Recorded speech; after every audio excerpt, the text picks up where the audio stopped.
Hi, this is Blair Pleasant. I'm with Ross Daniels at the Cisco Collaboration Summit 2015. Ross is the Senior Director of Collaboration Marketing, and we go way back. So welcome, Ross. Hello, it's great to be here with you, as always. So tell us about what Cisco announced this week. So some very exciting announcements this week that have gotten a lot of real positive attention already.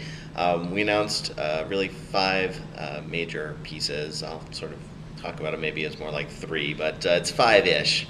So the first is that we've announced the Spark service. And the Spark service is delivering calling, messaging, and meeting all from the cloud. So we're taking these 3 key workloads, taking messaging, taking meeting, and taking calling, bringing all of that into the cloud. So that's the first thing. The second piece that we announced are new operating system software for our phones. We call that Spark Phone OS, and for room systems, and that's called Spark Room OS.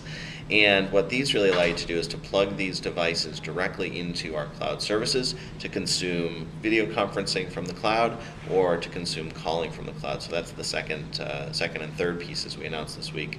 Really important piece that we announced is called Spark Hybrid Services.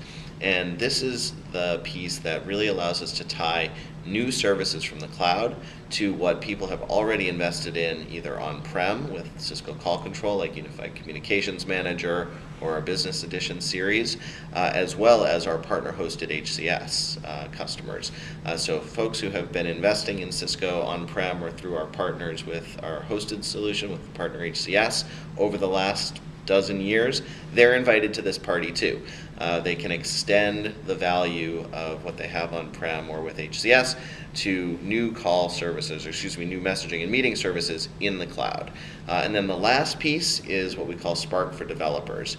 Last year when we introduced this application, it was just an app called Project Squared, and then it became Cisco Spark. We said we're showing you an app, but we're building a platform, and that's what we've done. So you can now go to developer.ciscospark.com. We have a full development platform there, open APIs, full documentation, and developer support. So those are the 5 things that we announced this week. Okay, what are some typical use cases? Yeah, so a couple of things that we can talk about here.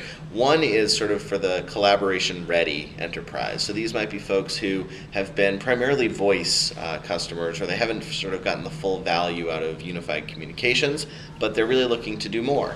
A lot of these customers might be folks who, again, sort of fit in that camp where they bought into the Cisco Voice and UC Vision a few years back. They deployed voice, but sort of stopped there.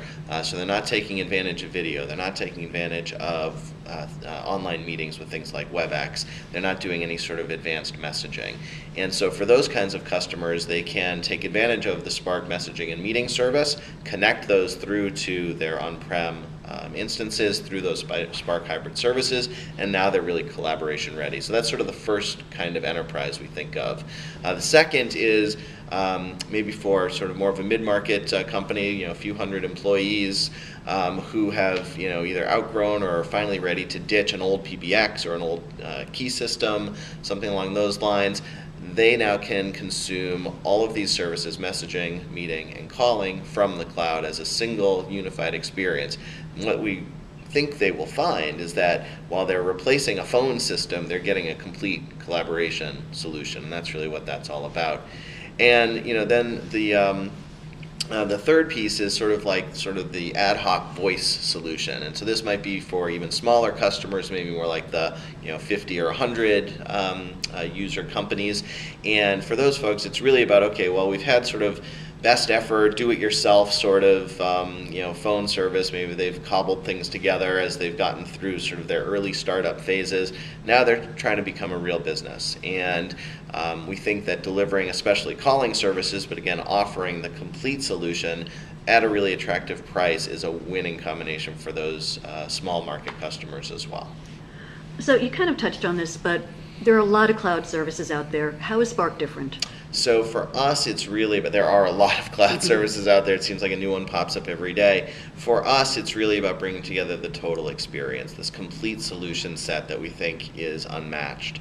When we think about the 3 key workloads that I talked about, the message, the meeting, and the call, if you think about trying to cobble that together with other services, you're really talking about different things or different vendors for each of those. We're bringing all of that together, single experience, single app to consume all of that. It's the Cisco Spark app, and the ability to extend that with integrations and developers. We don't think that the point players, I won't name their names, but you can probably guess who they are in either just business messaging or online meetings or in basically cloud PBX. If you're a point player in that space, I have to say this: watch out. We are now there with this complete service, and again, we think it's going to be a really good business for us. Well, thank you, Ross. A lot of exciting news this week, and looking forward to hearing more. Thanks so much.